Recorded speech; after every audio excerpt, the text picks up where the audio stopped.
রেসিপিটা মাত্র কয়েক মিনিটে তৈরি হবে। সকালের ব্রেকফাস্টে বা দুপুরের লাঞ্চে বা রাতের ডিনারে ইউজ করতে পারেন।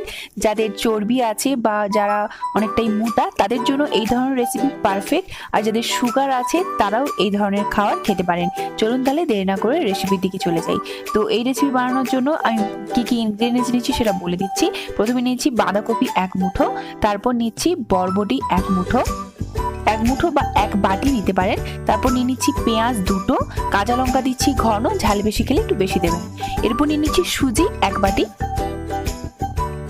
তারপর দিয়ে দিচ্ছি ডিম। এখানে আমি 3টা ডিম ইউজ করেছি।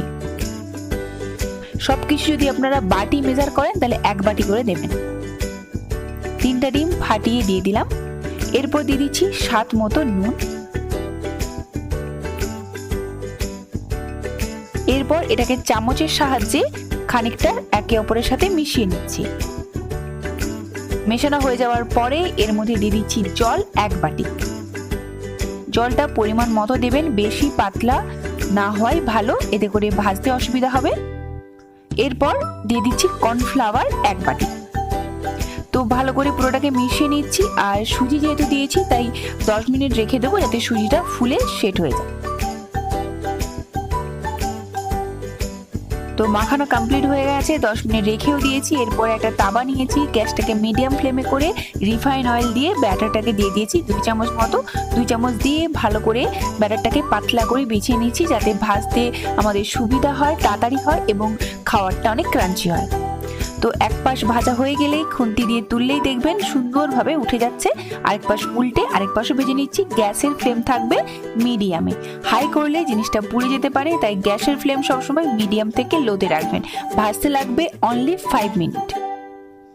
হয়ে গেছে, আরও একবার তেল দিয়ে আরও একটা ভেজে নিচ্ছি। 2 চামচ করে দিচ্ছি প্রত্যেকটা ভাজাতে। আর যেহেতু এখানে সবজি দিয়েছি তাই গ্যাসটা মিডিয়াম ফ্লেমে করে ভাজলে সবজিগুলো খুব সুন্দরভাবে সিদ্ধ হয়ে যাবে। দেখতে পেলেন কত সহজ পদ্ধতিতে একটা প্রোটিন সমেত ব্রেকফাস্ট রেডি হয়ে গেছে। যারা ওয়েট লুজ করছেন তাদের জন্য এই রেসিপিটা সকালের ব্রেকফাস্টে ইউজ করতে পারেন। 5 থেকে 6 ঘন্টা আপনারা অনায়াসে এই ধরনের খাবার খেয়ে থাকতে পারেন। ভালো করে ছুরি দিয়ে কেটে নিচ্ছি এবং এটাকে আরও স্পাইসি করার জন্য এতে দিয়ে দিচ্ছি টমেটো কেচাপ আর তার সাথে দিয়ে দিচ্ছি গ্রিন চিলি সস। তো আশা করছি ভিডিওটা ভালো লেগেছে। ভালো লাগলে চ্যানেলটিকে সাবস্ক্রাইব করবেন, লাইক করবেন, বন্ধু বান্ধব সবার সাথে শেয়ার করবেন। টাটা বাই বাই, দেখা হবে নেক্সট ভিডিওতে।